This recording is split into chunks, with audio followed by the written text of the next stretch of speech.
Le balado Saumon Québec est une présentation de la Fédération québécoise pour le saumon atlantique. La meilleure façon de nous soutenir et de rendre nos projets possibles, c'est de devenir membre. Cet épisode est une présentation de Guideline. Bonne écoute! Bonjour tout le monde, bienvenue à ce nouvel épisode du balado Saumon Québec. C'est Myriam Bergeron, je suis directrice générale de la FQSA et aujourd'hui, pour la deuxième fois, on va vous faire un épisode sur, des nouvelles de la FQSA. Où est-ce qu'on en est dans les projets, où est-ce qu'on en est dans les enjeux, qu'est-ce qu'on fait dans l'équipe, où est-ce qu'on s'en va. Je pense que c'est important pour nous de vous tenir informés de ce qu'on fait, de ce que votre fédération fait. Puis de toutes ces questions-là, en fait, qu'on vous diffuse à travers nos différentes communications. Aujourd'hui, c'est une belle occasion de le faire avec deux personnes exceptionnelles, en fait, de notre organisation. Toute l'équipe est merveilleuse, mais je suis très contente là, de pouvoir faire l'épisode avec vous deux. Dans le fond, Pierre-Olivier, qui est directeur adjoint à la FQSA depuis maintenant 5 ans, et Patricia Lacasse, qui est pour la première fois devant la caméra, au lieu d'être derrière. Pat, qui travaille, qui est responsable de nos événements, marketing, partenariat depuis 7 ans maintenant, et qui voit aussi son poste évoluer. On aura l'occasion d'en jaser ensemble, évidemment, pendant cet épisode-là. Pat, je suis vraiment contente que tu puisses être là devant la caméra. Oui, je suis très contente d'être ici devant la caméra. C'est sûr que pour moi, c'est une première et un nouveau défi.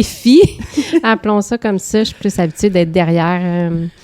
Mais très contente. Tu l'as dit, ça fait 7 ans que je suis à la FQSA. Donc, le poste a évolué, continue à évoluer. Nos événements aussi continuent à grandir. Il y a 7 ans, j'arrivais jour 1, on me donnait une boîte, puis va faire Palme. Aujourd'hui, Palme a grandi aussi. On aura la chance d'en parler dans cet épisode-là, mais en fait aussi d'autres événements là, qui se sont ajoutés à notre corde, dont le balado qui s'est développé dans les dernières années. Donc, très contente de faire partie de l'équipe. Ah oui, bien, en tout cas, je suis très contente que tu sois là, puis assurément que cette partie-là du travail de la FQSA qui est associée avec toutes nos communications, justement, les événements, festivals, c'est des choses qui sont très connues aussi de notre auditoire, puis nécessairement le balado, mais c'est le fun de justement pouvoir mettre une face et un nom sur la personne derrière tout ça. J'existe, j'ai un visage. Notre chef d'orchestre à ce niveau-là qui est vraiment intéressant. Puis PO, là, toi, c'est pas la première fois qu'on t'accueille ici là, au podcast pour parler de tout ça, tu sais, je pense, depuis les 5 dernières années. Toi aussi, ton poste, il a pas mal évolué. Ouais. Puis je me rappelle, quand on t'a engagé, toi, jour 1, j'avais l'impression qu'on avait une opportunité de pouvoir créer un nouveau poste qui était le lien avec les gestionnaires. Puis est-ce que tu te rappelles qu'est-ce que je t'ai dit? Rends-toi indispensable. Fait que 5 ans plus tard... Je suis encore là. Faut croire que je suis indispensable. T'es très, très apprécié de justement... En fait, tous les organismes gestionnaires de rivières, là, c'est clair que t'es probablement le lien numéro 1 avec eux puis la fédération. On se parle pas mal, oui. Ben, entre autres, dans ton travail, tu as à discuter avec eux autres de différents enjeux, mais aussi dans tes responsabilités, tu gères en fait les ententes et les programmes qu'on fait avec le gouvernement. Ça fait quand même un petit bout que tu fais ça? Oui, pas mal dès mon entrée en fonction. Finalement aussi, on m'a comme amené garrocher. Ah tiens, voici la gestion du programme. Mais non, c'est super. Puis ça... En fait, le lien avec les gestionnaires, c'était beaucoup ça, mais aussi avec la Fédé quand je suis arrivé. C'est la gestion justement de la redistribution des subventions. Parce que c'est ça, les programmes qu'on gère, c'est pas de l'argent qui va nécessairement dans nos poches. Là. C'est redistribué dans le réseau des gestionnaires de rivière. Entre autres pour tout ce qui est volet prioritaire, tout ce qui est décompte de saumon, aide à la protection, puis transport de saumon en amont d'obstacles. Fait que ça a été une belle introduction. Ça m'a permis de connaître tout le monde, d'aller rencontrer tous les organismes. Fait que... Oui, voilà. Puis depuis ce temps-là, les organismes aussi, ça roule, ça change. Il y a des nouveaux visages. Ça se rajeunit beaucoup. Ça se féminise aussi. Il y a beaucoup plus de femmes à la tête d'organisations gestionnaires de rivière. Fait que c'est vraiment rafraîchissant, c'est le fun. Vraiment, vraiment super. Fait que, tu sais, comme ce que notre auditoire peut assurément comprendre que à trois, on est trio d'enfer avec mon bras gauche et mon bras droit à l'intérieur de nos activités. En fait, comme on le fait pour les autres personnes, nos autres invités, je serais quand même curieuse que tu nous racontes, surtout Pat, parce que tu l'as jamais fait, mais toi, le saumon, qu'est-ce qui t'a mené au saumon, puis tu sais, ton background? Pensais-tu te rendre, de travailler dans le merveilleux monde de la pêche au saumon dans ta vie? Pas du tout. Moi, je clash un peu côté background parce que ma famille ne faisait pas de plein air. C'est pas quelque chose qu'enfant pratiquait beaucoup. Là. On faisait des sports scolaires, là, des sports de groupe, mais même que j'ai étudié en gestion hôtelière. Fait que moi, avant d'arriver à la FQSA, je travaillais comme dans les événements corporatifs, du gros corporatif, des mariages. Donc, après 7 ans, je me rappelle même plus pourquoi j'ai postulé à la FQSA. Mais donc, c'est arrivé sur ma route là, un peu par hasard. Là. Puis, à ma première année, là, après avoir parti tout ça, je me rappelle, c'est ça, la première fois que j'étais allée à Palme, les premières soirées, j'étais tellement stressée à tout organiser que j'avais même pas regardé les films. Puis après 3 représentations, j'ai dit, je vais regarder ce qu'on présente.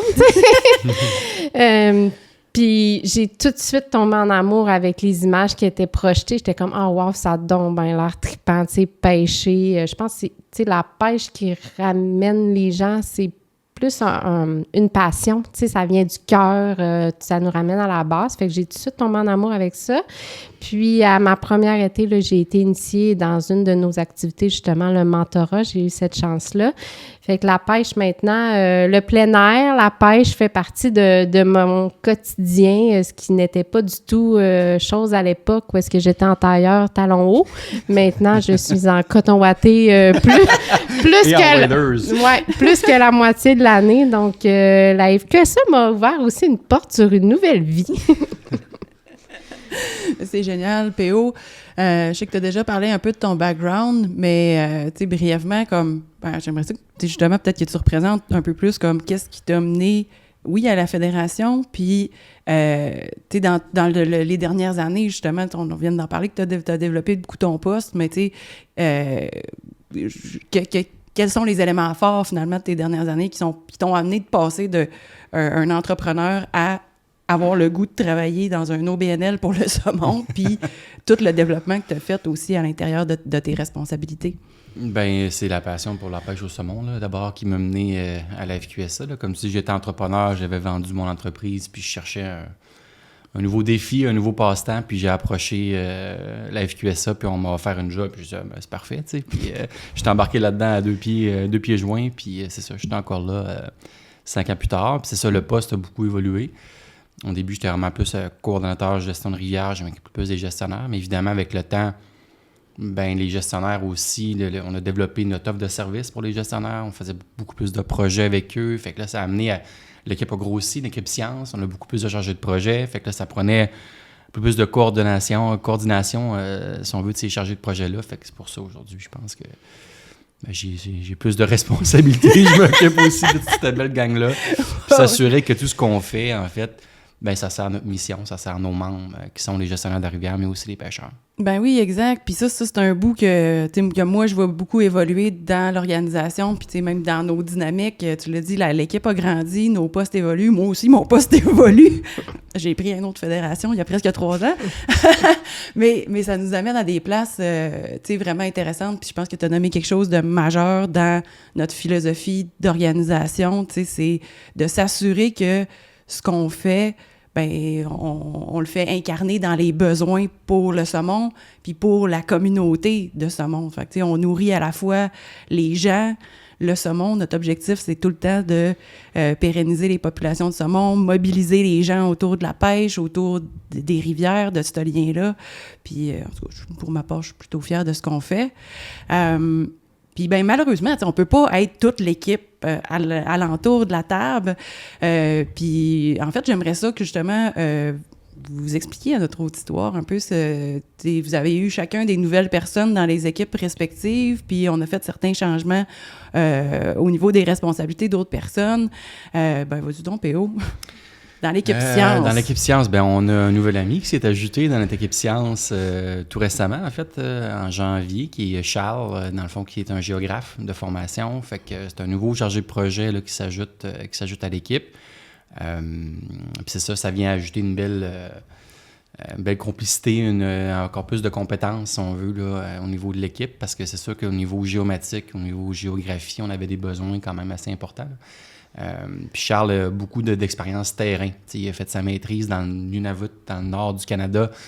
Il partait des mois de temps. Fait qu'on avait besoin de monde qui sont capables de partir sur le terrain. De plus en plus, on fait aussi des projets en région éloignée.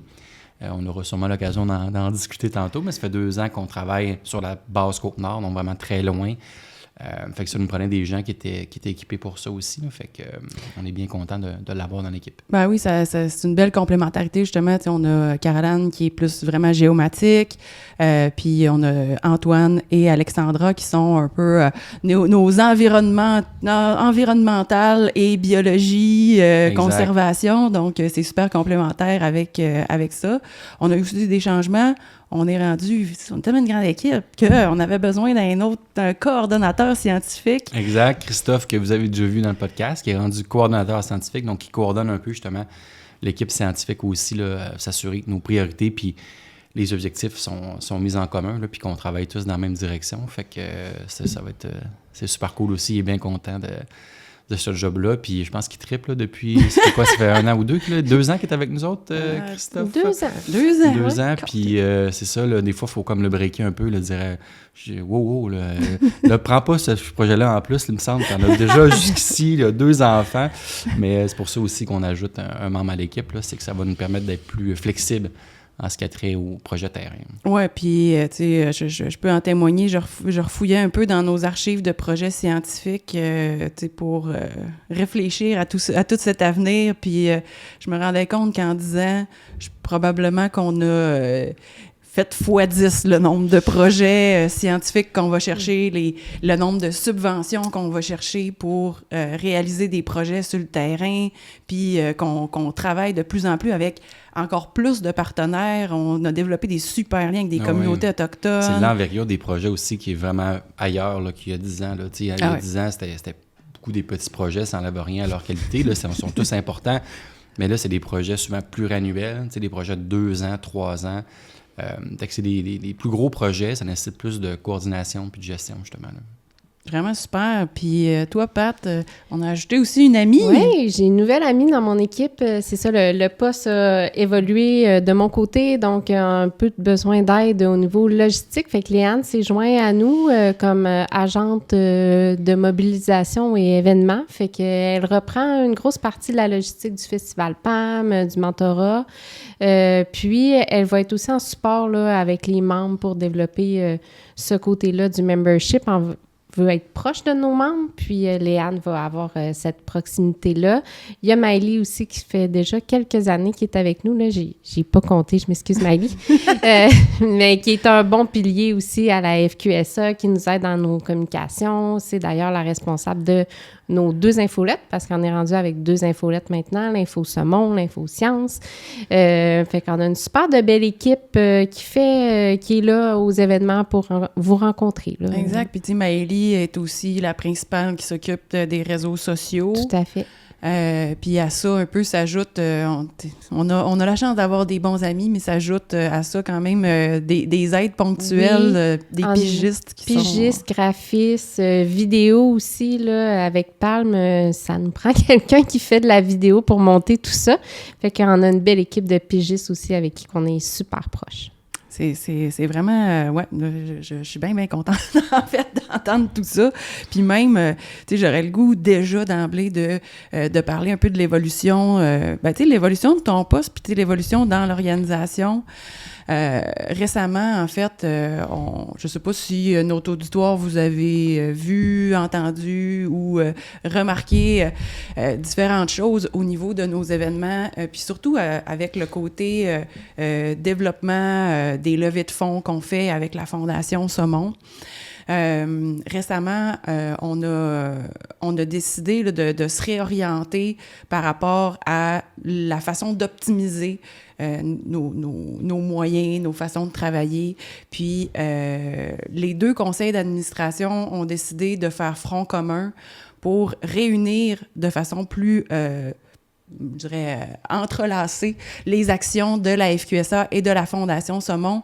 La Fondation Saumon, ça a toujours été la fondation qui est administrée par la FQSA.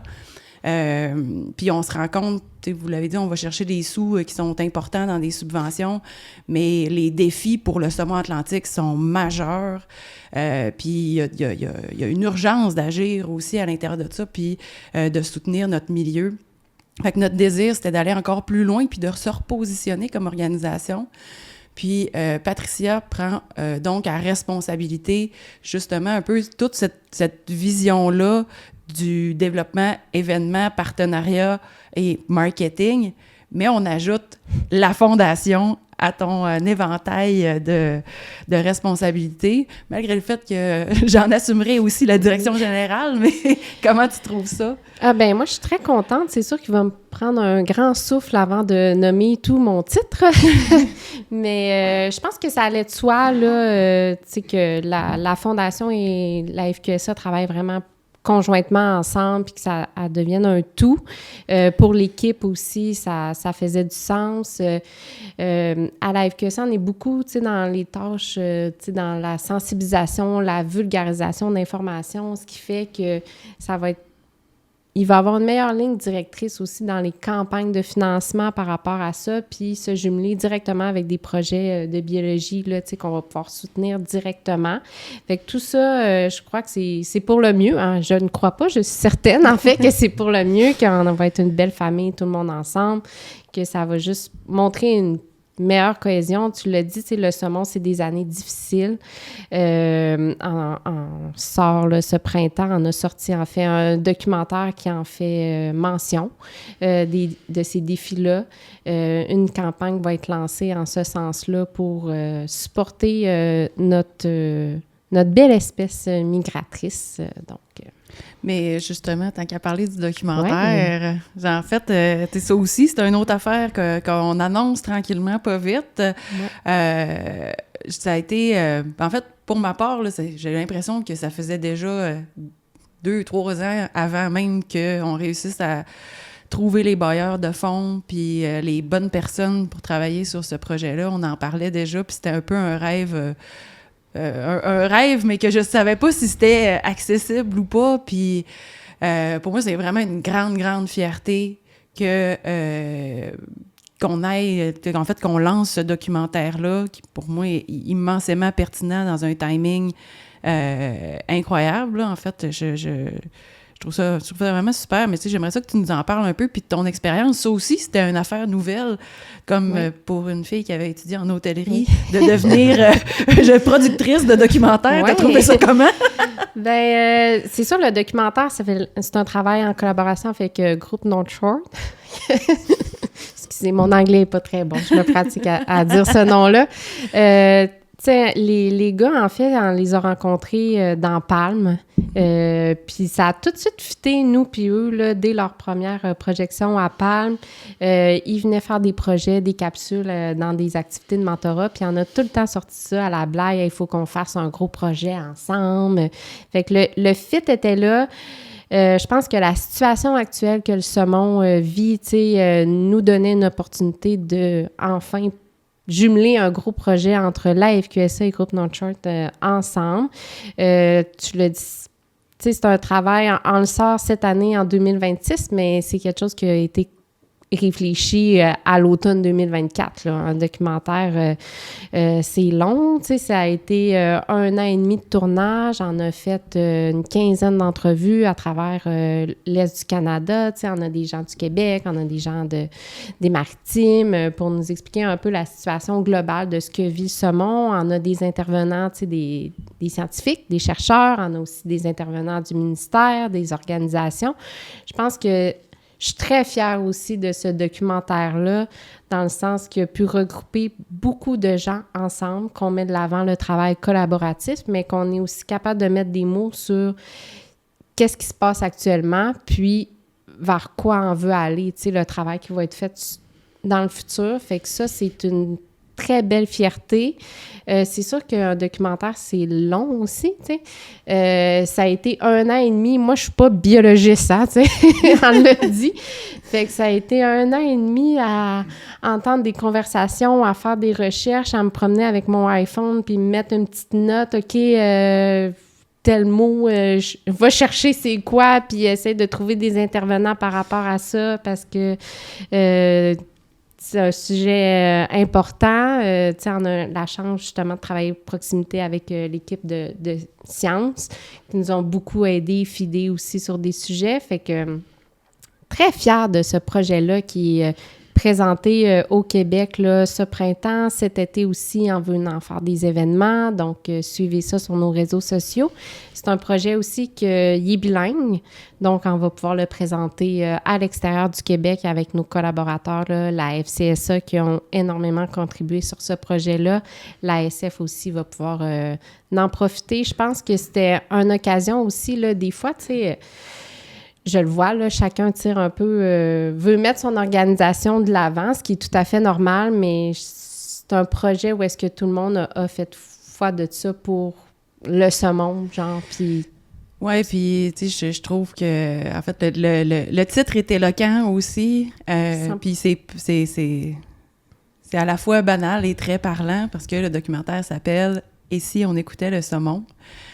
Puis dans le contexte, justement, où on travaille sur des hypothèses de c'est qu'est-ce qui se passe pour la mortalité en mer, puis est-ce que ça va revenir comme situation, puis tout ça. Fait que le fait de partir un peu à l'aventure dans décortiquer ces hypothèses-là pour expliquer, en fait, au grand public puis à notre communauté qu'est-ce que ça veut dire, puis comment c'est important de se mobiliser, puis comment c'est important, tu sais, la place des pêcheurs, la place des gestionnaires, tout ce travail-là des organismes, puis du travail collaboratif aussi avec les chercheurs, puis les différents paliers de gouvernement, puis les différentes provinces aussi. On le voit, l'ampleur de ça. Oui, puis tu as souligné quelque chose d'important. Là, c'est une belle opportunité de renseigner le grand public, tu sais, par rapport aux enjeux que le saumon vit. Les pêcheurs sont au courant, là, qu'il s'est passé quelque chose là, dans les 2-3 dernières années. Ils savent que c'est une mortalité en mer. Mais il faut conscientiser la population générale par rapport au saumon. C'est pas avec 15 000 pêcheurs de saumon québécois qu'on va réussir à sauver l'espèce. Il faut que tout le monde embarque là-dedans. Ça, c'est une belle opportunité, justement, de venir sensibiliser les jeunes. Bien, c'est vraiment super. Puis un peu, tu sais, je vais rester un peu avec Pat parce que, mais tu peux intervenir quand tu veux. C'est plus parce que, dans le fond, on a comme dans ce repositionnement-là qu'on parlait avec la Fondation, tu sais, on s'est dit, mais quelle belle occasion en sensibilisant des gens, mais qu'on en fasse aussi une campagne de levée de fonds pour justement financer des actions clés qui vont être nécessaires dans les prochaines années pour le saumon atlantique. Pat, veux-tu nous en parler un peu plus? Comment ça s'est passé? Hein? Ben oui. Ben c'est ça, le documentaire qui est un excellent outil vulgarisateur, était une opportunité de lancer la campagne. Fait qu'on y va un peu, tu sais, là, je vous donne le gros élément du documentaire, mais tu sais, les changements climatiques, ça existe. Puis c'est sûr que c'est un effet, tu sais, qui est majeur pour le saumon.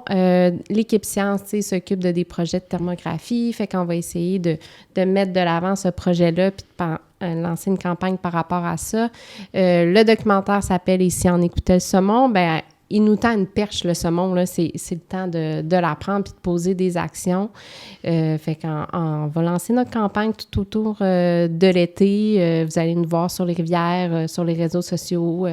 Je vous invite vraiment à embarquer là-dedans parce que, tu sais, on peut faire une différence, là. Puis, tu sais, souvent la différence, c'est en ayant plus d'informations scientifiques qu'on a, bien, plus qu'on peut agir là, sur une espèce puis s'assurer de sa conservation. Ben oui, puis justement, ça fait tellement un beau lien aussi pour parler des différents projets plus de nature scientifique de la Fédé.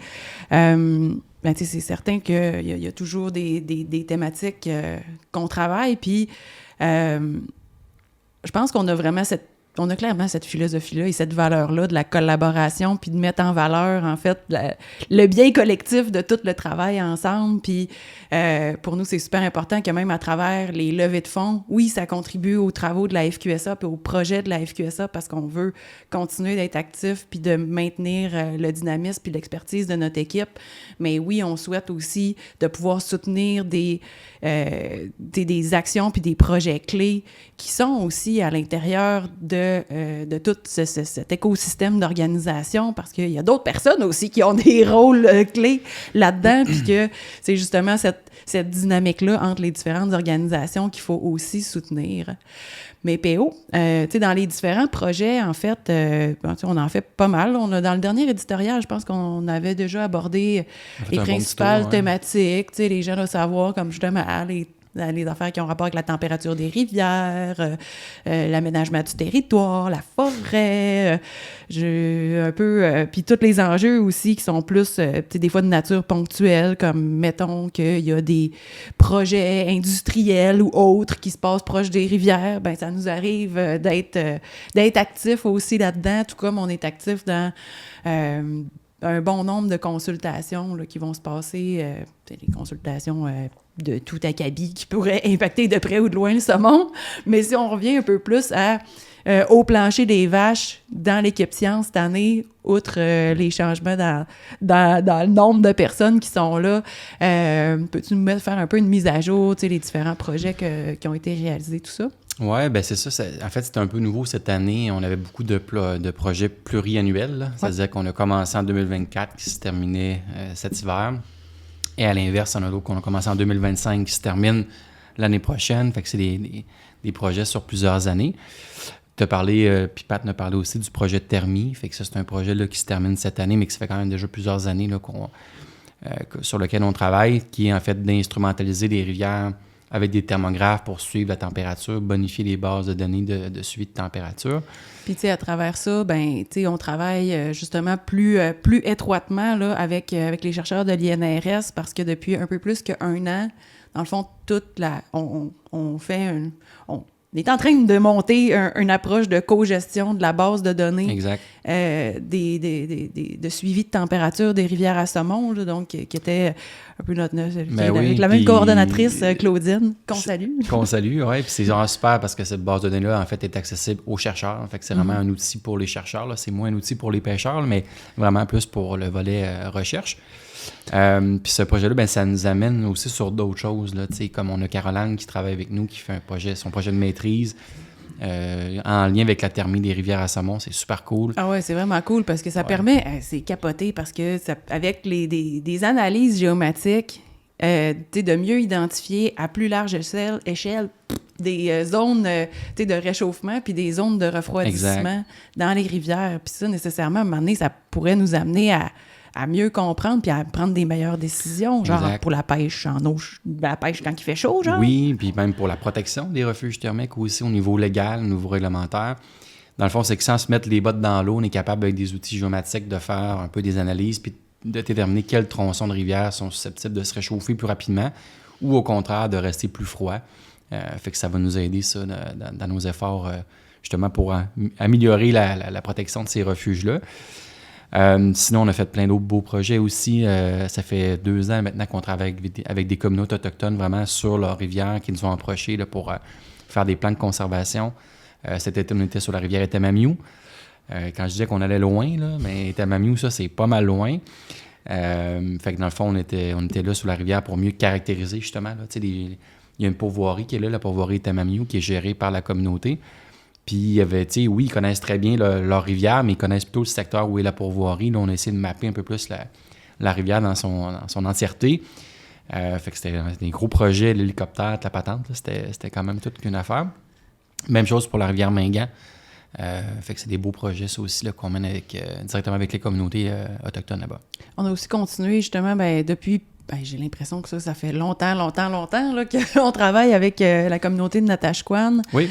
On a fait un beau projet. Je pense qu'on avait peut-être effleuré un peu quand on a fait l'autre podcast, mais qui est sur une thématique en fait, un peu plus large que juste le saumon, en fait. Tu nous en parlais un peu? Ben en fait, c'est un très gros projet, là, comme je disais, qui était aussi pluriannuel, mais qui était divisé un peu en deux grands projets, je dirais. Là. Un qui est plus un plan de conservation vraiment pour la rivière. Puis l'autre, ben, il y avait des inquiétudes de la part de la communauté par rapport à la présence du phoque qui est de plus en plus, là, qui rentre dans la rivière de plus en plus loin. Fait qu'ils se demandaient un peu c'était quoi l'impact sur le saumon.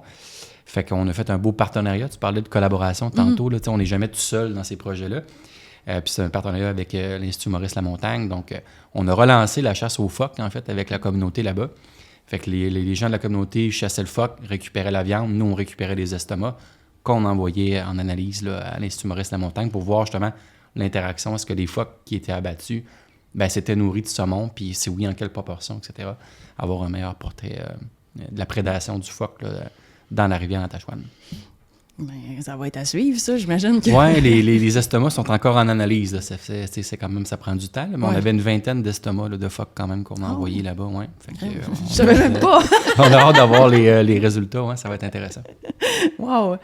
Mais puis, on a travaillé aussi une couple d'autres projets qu'on vous a parlé. Tu sais, d'ailleurs...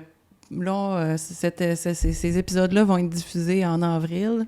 On est en avril. On est en avril. Nous sommes en avril. Nous sommes live. Donc, je vous invite à aller voir sur notre site web. Non, mais en fait, il y aura quand même il y aura plusieurs documents là, qui ont été rédigés aussi dans la dernière année qui vont être diffusés, rendus disponibles.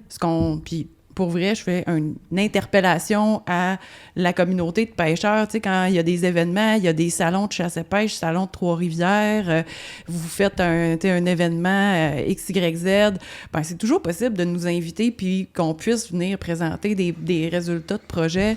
On a d'ailleurs Alexandra qui a travaillé sur une belle revue de littérature sur l'impact de l'acidité des rivières sur la Côte-Nord. C'est absolument fascinant et aussi surprenant parce qu'on se rend compte qu'il y a peut-être moins d'impact que ce qu'on pensait au départ, mais ça reste quand même une information importante parce que sur les rivières de la Côte-Nord, il y a des difficultés qu'on n'observe pas ailleurs. Exact, au niveau de l'acidité. Puis dans le fond, le ministère fait quand même des suivis là-dessus, c'est officiel, mais nous, on est venu bonifier en fait là, les échantillonnages qui sont faits par le ministère. C'est-à-dire qu'on est allé sur plus de rivières pour essayer d'avoir un meilleur portrait. Là, fait que c'est un beau document. Exact. Puis on a travaillé justement, si tu le dis bien, là, puis on fait jamais ça tout seul. On répète souvent ça. Mais qu'on a travaillé avec les gens au ministère pour justement essayer de voir si de bonifier la compréhension puis à savoir est-ce que c'est vraiment une hypothèse qui pourrait expliquer que du côté de la Côte-Nord, les populations de saumon vont moins bien que du côté sud. Exact. Ben écoute, as-tu un autre projet dont tu es particulièrement fier ou... je suis fier de tous nos projets. Mais c'est ça, on a déposé des projets évidemment pour la saison 2026 aussi, dont on continue certains échantillonnages d'ADN environnemental. Oui, c'est vrai. Ça, c'est vraiment cool. On a fait ça dans le cadre du plan de conservation de la rivière Matane. On est allé échantillonner les tributaires principaux de la rivière Matane avec l'ADN environnemental. Dans le fond, on prend un échantillon d'eau. Puis on est capable de savoir, c'est des fragments d'ADN de saumon dans le tributaire. Puis on s'est rendu compte que le saumon allait pas mal plus loin qu'on pensait dans les tributaires. Fait que, puis il y a même des tributaires là, où c'était tellement loin, tellement haut, qu'on se dit que c'est quasiment impossible que les juvéniles soient montés là. C'est-à-dire qu'il y a des saumons qui sont allés frayer dans ces endroits-là. Puis tout ça, ça nous amène à justement, avec ces résultats-là, dans les tables de gestion intégrée des ressources et du territoire, les tables GIRT. Donc, les tables d'harmonisation pour la foresterie. On arrive avec des résultats concrets, puis on a dit, regardez, ces tributaires-là, on a des données, il y a du saumon qui est présent là, il faut porter une attention particulière parce que les tributaires de Rivière-à-Saumon n'ont pas le statut Rivière-à-Saumon, ils n'ont pas la même protection légale. Puis, ça a été accepté là, comme résultat de dire, OK, effectivement, on va essayer de prendre ça en compte dans la planification forestière. Fait que c'est quelque chose qu'on a trouvé vraiment intéressant, le ministère a vraiment trouvé intéressant aussi. Fait qu'on bonifie ça encore là, en 2026. On va faire d'autres rivières. Oui, on salue aussi Louise Chavary, qui est une des chercheuses là, qui est vraiment à la tête un peu de toutes ces recherches-là. Puis je trouve ça quand même fascinant parce que sur les rivières, ça nous a mené, entre autres avec la Matane, avec les analyses d'ADN environnemental, pas juste savoir jusqu'où se rendait le saumon dans les tributaires, mais aussi d'identifier des potentielles interactions avec la truite arc-en-ciel. Sur la rivière York, il va y avoir des échantillons d'ADN environnemental qui vont se prendre avec la saprolégnose, puis barrayé aussi. Fait que, tu sais, pour vrai, c'est des échantillons vraiment, vraiment cool qui peuvent être juste rendus disponibles pour bien des recherches. Là. Fait que peut-être, Pat, qu'on aurait un autre documentaire. Je sais pas, dans 3 ans, on fait un autre documentaire. Puis, par la bande, quand on dit que tous nos projets, puis le rôle de Christophe, là, de coordonner les projets pour s'assurer que tous les objectifs fit ensemble, ce projet-là d'ADN environnemental, ça a aussi permis de confirmer un modèle que Caroline avait monté de l'habitat potentiel du saumon. Oui. Donc, Caroline, qui est géographe aussi, au niveau géométrique, elle avait créé un modèle selon la pente, l'altitude, etc., sur quel pourrait être l'habitat potentiel du saumon. Puis quand on regardait la rivière Matane, elle a fait rouler son analyse. L'habitat potentiel réel, c'est exactement là où Christophe était allé prendre les échantillons. Fait qu'on se rend compte que son modèle aussi est vraiment efficace, là. Fait que ça aussi, ça va pouvoir être utilisé sur d'autres rivières là, pour aller justement bonifier les échantillonnages. Oui, ça, c'est vraiment de quoi que je pense la FQSA, dans le développement d'expertise puis dans le développement des capacités de façon générale, on a fait des beaux projets, puis tu sais, tous nos bailleurs de fonds, sentez-vous concernés là-dessus, là, mais tu sais, des beaux projets qui sont orientés justement pour servir sur le terrain, prendre des décisions maintenant, puis ça vient juste complémenter ce qui est fait de façon plus fine, plus modélisée différemment par le milieu de la recherche, mais on se rend compte finalement qu'à l'intérieur de tout ça, même si nos approches sont différentes, puis nous autres, on est plus sur le terrain avec les gestionnaires, les organismes de bassins versants, tout ça, on essaie de prendre des décisions sur le terrain au fur et à mesure, mais que finalement, il y a beaucoup de résonance entre les deux, puis qu'on avance dans le même sens, là, au final. Non, exact. Puis tous ces outils-là qu'on développe, c'est utile pour la conservation du saumon, c'est utile pour les organismes locaux. Tous les organismes de gestion de rivière, là, la plupart sont sur les tables GIRT, là, les tables de gestion pour l'harmonisation au niveau de la foresterie. Fait que des fois, ils peuvent nous demander, moi, l'habitat potentiel réel là, du saumon, j'aimerais ça l'avoir sur ma rivière, tu sais, pour quand je fais mes représentations aux tables de concertation, que je puisse amener ça de l'avant. Fait que c'est tous des outils qui sont très pertinents. Super. Puis, tu sais, je trouve ça d'autant plus pertinent que, tu sais, j'imagine que un peu tout le monde, on en parle dans les nouvelles, là, mais l'idée qu'il y a quand même eu des engagements importants au niveau du gouvernement du Québec pour protéger 30% du territoire d'ici 2030. Tu sais, les aires protégées aussi, c'est des belles opportunités. Fait que, tu sais, je trouve ça trippant qu'on puisse travailler concrètement, justement, autant avec les équipes du côté du ministère que les organismes du milieu qui documentent des affaires, que là, on vient rapporter aussi des analyses qui complémentent ça, puis qui sont susceptibles, finalement, de dire, peut-être qu'il y a des tronçons ou il y a des endroits dans les prochaines années qu'on va cibler concrètement pour dire, OK, ça, c'est prioritaire à protéger si on veut s'assurer que la population de saumon de XY rivière se perpétue puis soit capable de continuer d'avoir... C'est un autre beau projet qu'on a fait ça aussi cette année, qu'on ne parle pas beaucoup, mais on a participé à la création de projets d'aires protégées sur quelques rivières à saumon. Puis Christophe a, encore une fois, monté un genre de nouveau modèle, justement, qui nous permet d'identifier les secteurs clés à protéger sur un bassin versant de rivière à saumon, puis ça nous sort une carte, puis on peut aller déposer après ça ce projet-là là, pour le mettre sous réserve, mettre le territoire sous réserve pour les aires protégées. Oui, mais c'est même pas fini la liste à part de ça, parce que moi, je viens de penser à de quoi d'autre qu'on travaille depuis longtemps, puis sur lequel c'est cool qu'on puisse dire un petit mot. Ça fait plusieurs années, c'est la ZEC de la rivière Saint-Jean, à l'Anse-Saint-Jean au Saguenay, qui avait... tu sais, c'est une rivière qui a bien des enjeux. On en a déjà parlé un peu au niveau des habitats. On a parlé d'un podcast ici aussi. Oui, exact. Puis que, tu sais, dans le fond, ça se continue, ça, cette année. En fait, on est quasiment rendu à dire on va réussir à peut-être déployer un projet. Bien, tu sais, la rivière Saint-Jean, c'est une problématique d'habitat. Tu sais, on l'a déjà mentionné. Déficit sédimentaire, parce qu'il y a un barrage qui bloque tout le sédiment de l'amont vers l'aval. On a des enrochements aussi. Puis le projet qu'on a fait cette année, c'était une étude de potentiel de recharge sédimentaire. Comme il n'y a plus de sédiments dans la rivière se creuse, le courant s'accélère, puis c'est pas des bons habitats pour la fraie et pour les juvéniles. Fait qu'on a étudié la possibilité, on attend le rapport là, d'une journée à l'autre, là, mais on a étudié la possibilité en fait de faire de la recharge sédimentaire. Ça peut être contre-intuitif parce qu'on se fait toujours dire le sédiment d'une rivière Samon, c'est pas bon, mais un déficit sédimentaire, c'est pas bon non plus. Fait que ce serait vraiment un beau projet qui pourrait se faire là, sur quelques années aussi en projet de compensation. Puis en parallèle, la municipalité de l'Anse-Saint-Jean a fait un super beau projet sur lequel aussi on a collaboré pour reconnecter un vieux méandre qui avait été enroché après le déluge. Fait que là, on pourrait peut-être régler là, un peu le problème du déficit sédimentaire, créer un nouvel habitat pour les saumons juvéniles. On commence à vraiment avoir quelque chose qui fait du sens. Là. Fait que documentaire, Pat? Un autre documentaire, oui. Peut-être bonne pour un autre 7 ans, là.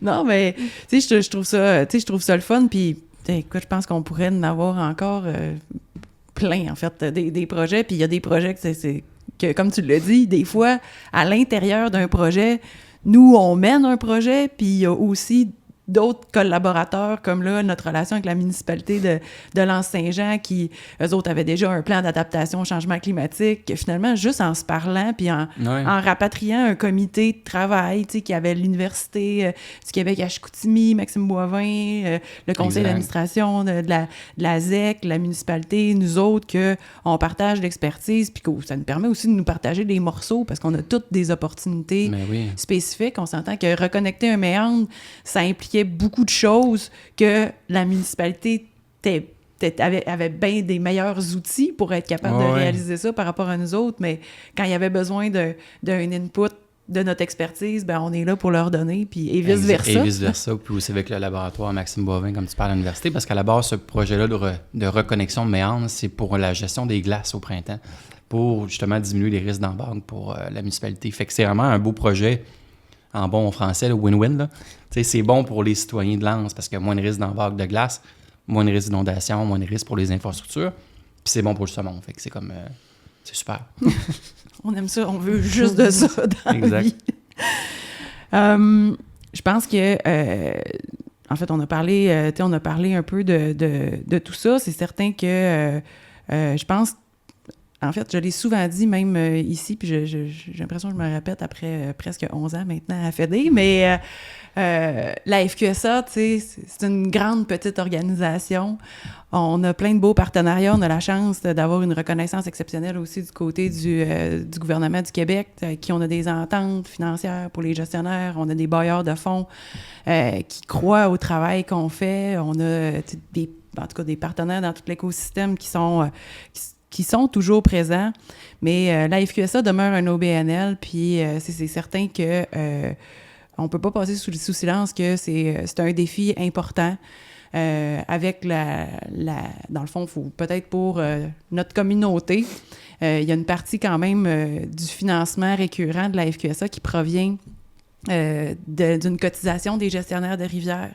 On a aussi un membership conjoint avec la Fédération des pourvoiries du Québec. Fait que les pourvoiries qui offrent la pêche au saumon, là, la grande majorité sont membres aussi de la FQSA, puis c'est une façon comme organisationnelle d'appuyer notre mission de conservation.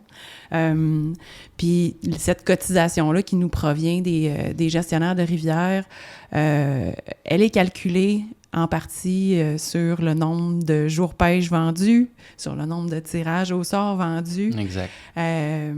On est super conscient que, tu sais, on peut pas augmenter indéfiniment, là. C'est surtout pas ça l'objectif. Les membres gestionnaires sont sous grande pression, eux aussi, là. Exact. Fait que c'est sûr qu'on peut pas toujours... C'est un défi qui est important, puis on a parlé dans un autre épisode que c'est un défi pour les gestionnaires de rivières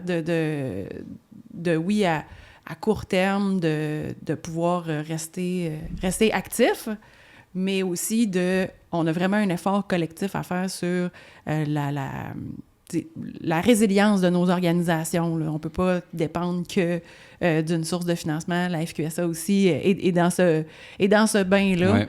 Puis, je pense que justement, à travers nos efforts de sensibiliser les gens, de justement essayer de prendre un autre track en bon français sur nos efforts de levée de fonds, tout comme soutenir les gestionnaires, puis essayer de développer encore plus nos différents événements, par exemple, ben c'est sûr que ça peut...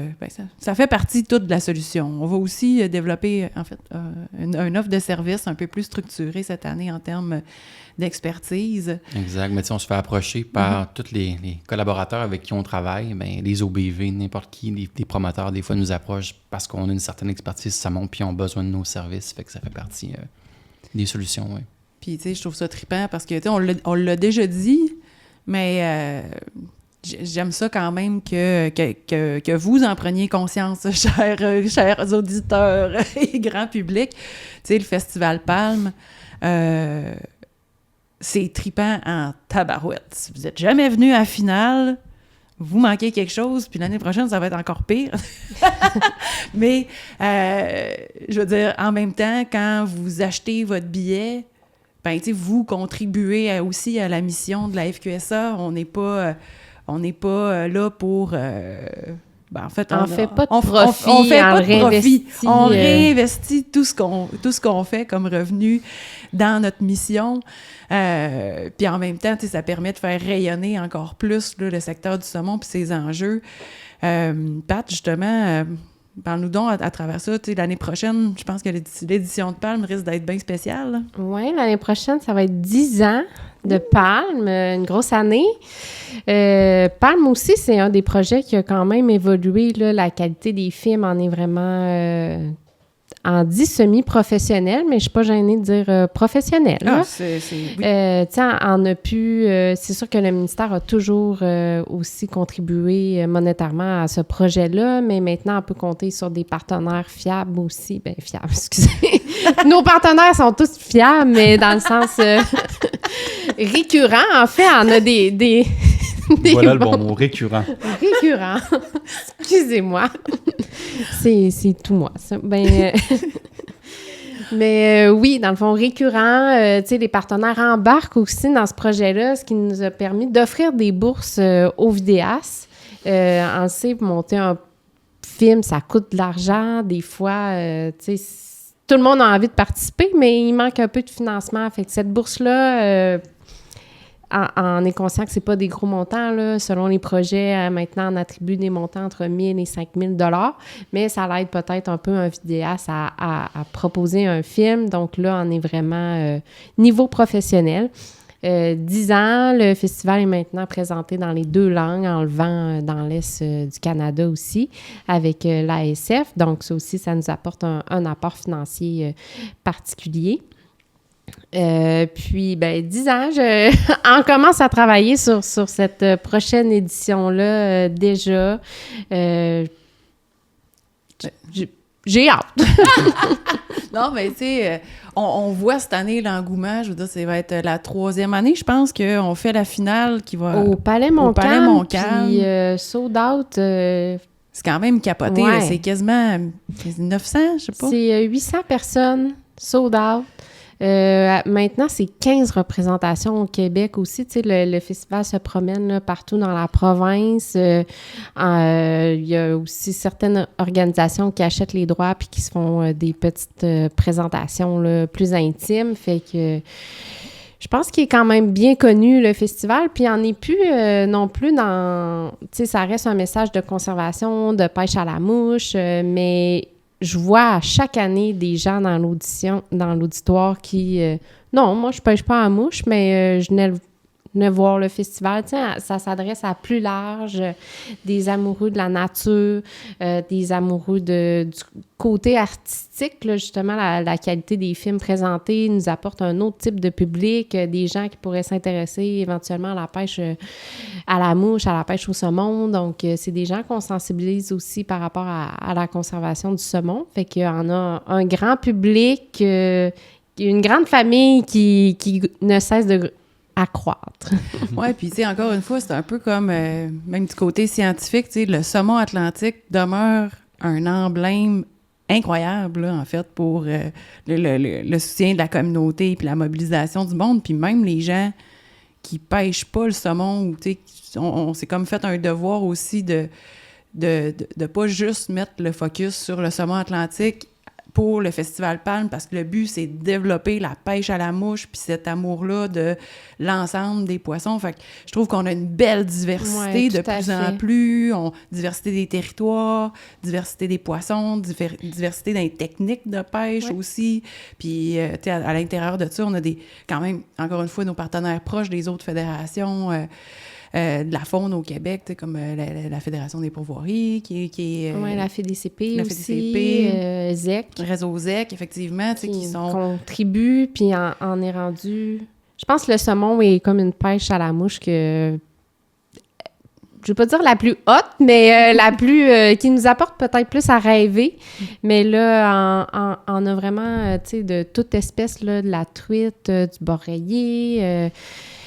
En parcours le territoire au complet du Canada. Là. Donc, avant, on était vraiment juste au Québec, mais ça nous ouvre des portes pour peut-être décharger aussi la surpêche, c'est pas le bon terme, là, mais gérer la pression de pêche. La pression de pêche, merci, c'est ce que je cherchais. Fait que ça ouvre d'autres opportunités. Les pêcheurs à la truite aussi peuvent être intéressés par le saumon. Donc, on est dans une belle variété de programmation dans le Festival Palme. Cool. Est-ce qu'il y a des sujets que j'ai pas traités, moi? C'est pas drôle. On va aussi... en fait, une dernière affaire que je voulais parler avec toi, c'est parce que j'ai oublié, tu l'as pas écrit sur la feuille. Peut-être que je voulais pas en parler. J'ai hâte de voir c'est quoi. Non, mais on continue de faire les mentorats, en fait, puis j'aimerais ça que tu nous parles. Ça fait quand même cette année, en 2026, à la Fête du travail, on continue de faire un mentorat d'initiation pour la pêche au saumon, pêche à la mouche. C'est une activité qui est populaire. Il y a beaucoup d'intérêt par rapport à avoir l'occasion de venir au mentorat de la FQSA. Mais quand même, il y a eu des bonnes réflexions par rapport à ça. Mais l'événement 2026, c'est à quel endroit? L'événement 2026, ça va être sur les rivières Sainte-Anne et Cap-Chat. Puis là, c'est vraiment un mentorat plus intime. Là, on a réduit le nombre de participants, mais pour offrir des expériences en secteur contingenté. Donc, on va être sur les deux rivières là, contingenté. Une journée, la moitié des gens vont être sur la rivière Sainte-Anne, l'autre sur la Cap-Chat, puis la deuxième journée en switch les groupes de rivières. C'est sûr, le mentorat, c'est difficile d'en parler sans faire mention de tous les mentors bénévoles qui participent à ça. Là. Moi, j'ai arrêté de compter le nombre d'années que le mentorat existe. Là. Je pense qu'on est rendu à près de 20 ans. Oui. Il va falloir qu'on compte nos années pour souligner ça, mais c'est des bénévoles, là, des gens qui sont passionnés, qui donnent de leur temps un long week-end, puis ça crée des connexions là, inestimées avec les initiés. Je pense que juste ça fait que les gens tombent en amour. Là. C'est un super de beau week-end. C'est le week-end dans l'année que j'attends toujours parce que c'est une rencontre familiale, puis c'est un partage de passion là, incroyable. Il y a des belles histoires qui finissent à travers tout ça, puis il y en a pas mal tout le temps un saumon ou deux de prix là, à chaque année. Fait que oui, le mentorat va continuer dans le temps. C'est sûr qu'on veut développer aussi une communauté autour du mentorat, puis peut-être en organiser plus avec les gestionnaires de rivières, puis que ça devienne plus local, puis on va demeurer un porte-parole des mentorats, certainement, puis celui de la FQSA va continuer.